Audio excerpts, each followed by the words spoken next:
On SUN969, it's time to talk Red Centre Nats and custom cars, aces and eights with Peter Hondow. How are you? G'day, how you going today? Good. Now, you guys are heavily involved in Red Centre Nats. Absolutely. Tell us a bit about, before we get into Red Centre Nats, aces and eights. What is it? Aces and Eights is a local car club. We do cars and motorcycles, but we've been incorporated since 2007. Basically, it's a club for classic cars, veteran vintage, hot rods, muscle cars, that sort of thing. Yeah, and really it's about food and driving your cars these days. Food and coffee. Food and coffee, well there you go. And look, we love the cars. Obviously Red Centre Nats is a time that we are very proud of. We've got, I think it's number 12 this year, so we're really excited to have that all happening in September. But your car club, how are you guys involved in Red Centre Nats? What's your involvement on during that event? We've been involved with Red Centre Nats right from the very start. We actually helped get the event up and running, some of our members. So it's a little bit near and dear to us. It's a huge event for our town, and we're pretty happy to be part of it. We do a Thursday night cruise, just our club, and that finishes at the Fringe Festival. So we've been doing that from day one, and it's grown and grown. I think the first cruise we did, we had about 40 cars, and then we've worked our way up to about 200 cars on the cruise now, so pretty happy with that. That's huge. Yes. People can get involved in your club, is that right? Absolutely. So basically the club, to be in the club, you have to have a classic car or something like that. The MVR requirement is 30 years, classic, veteran or vintage, and it must be a member of a club that will accept the car.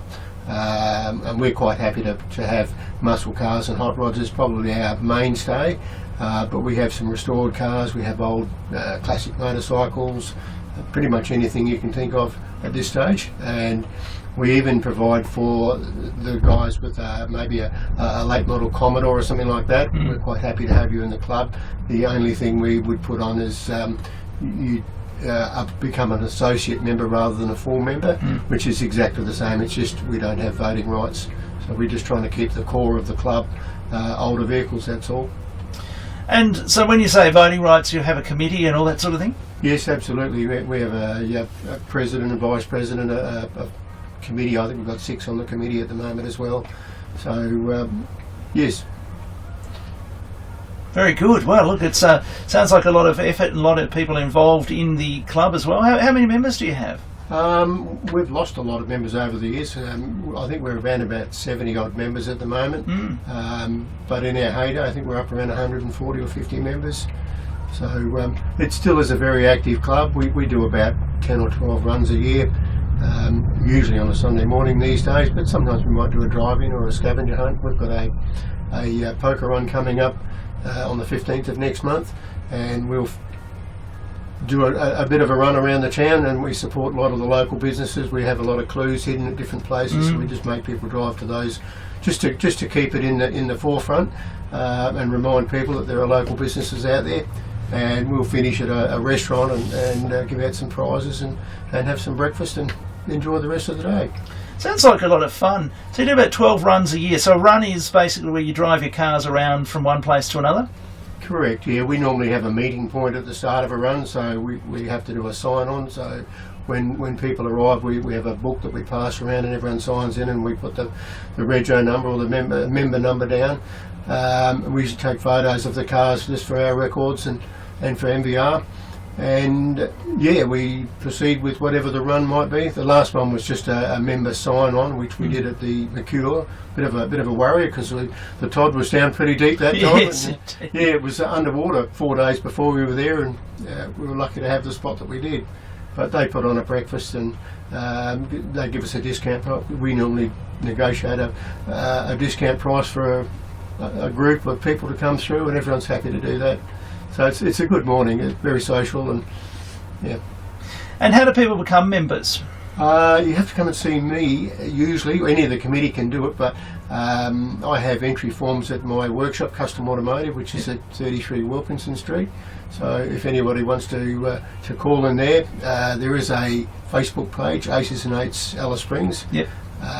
So if anyone would like to contact us, they can do that through that. Usually most of the members are all local, so it's mostly word of mouth, but it all works pretty well. Fantastic. Well, it sounds like a really active club, and obviously you want more members because, as you said, you had your heyday of almost double the size the club was then, so you could probably get a few more members back on board and new people coming to town too. There'll be a lot of new people coming to town at the moment as well. Yes, there is. It's as you know, it's a transient town. There's a lot of people here only for a short stay for a few years and then they're off again, but we seem to have had more people leaving than coming of recent, but always happy to have new members and come on board.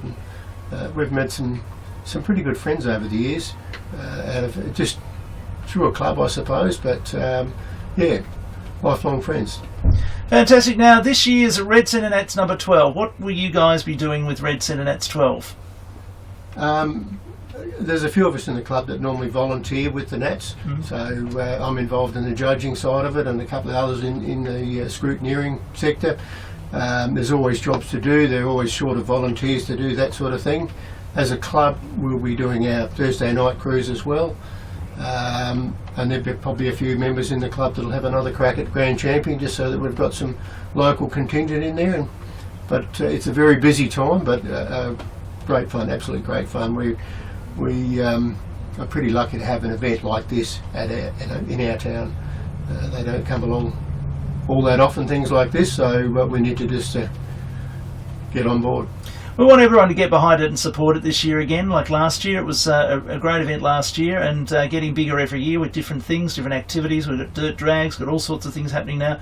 So get involved, and the best way to get involved and understand what's going on is to join a club. So join the Aces and Eights and find out more, and get into custom automotive in Wilkinson Street and grab your membership. It sounds like a great way of moving forward and getting involved in cars. And look, if you don't have a car, can you join as an associate member if you don't have a car because you're just a fan of cars and maybe you're thinking of getting one? If you've got a car under construction, or you're looking at buying a car maybe, or you've got a late model car like an SS Commodore or something like that, we're quite happy to have you come along. Yeah, but it basically is a car club, I suppose, but we can bend the rules here and there. Yes, indeed. Now look, with your cars, your personal cars, what do you got? What's your favourite? You'd have a few cars, wouldn't you? I've got lots of cars. Yeah. I'm a hot rodder. Yeah. Probably my favourite car I've got a black 36 Tudor, which was the first hot rod I built. Wow. That's been on the road since 2003. I think we got that going. But I hated the car when I first got it finished. I think it was that much time and effort went into building it. But it's my favourite of all the cars. I absolutely love it. Yeah. So. How many do you have? I try not to count. Sounds like a lot. If you've lost count, that means there's more fingers and toes, more than you've got fingers and toes, probably. Yeah, too many is almost enough. Too many is almost enough. Yeah. Look, it's a labour of love too, as you say, and putting those cars together, fixing them up, and a lot of guys over the years, and some girls, often think about a project with their kids. And working on it, and then they realise it's a lot of work, a lot of effort involved in. It's not just sitting under it for a few minutes. You got to paint it. You got to get everything right on it. And when I look at each of those cars, particularly when the Grand Parade at Red Centre Nats, and I go, I can just see. I've never fixed a car myself, but I've been around a lot of people who do, and I just see the work. I see the work that they've put into it, and the time and effort, their pride and joy, and the many things that they didn't do in their lives because they had to fix that car up. There's a lot of sacrifices to be made, and some cars take thousands of hours to build, depending on what you want to try and achieve. But that black car in particular, I think we spent 3,000 hours on that. Wow!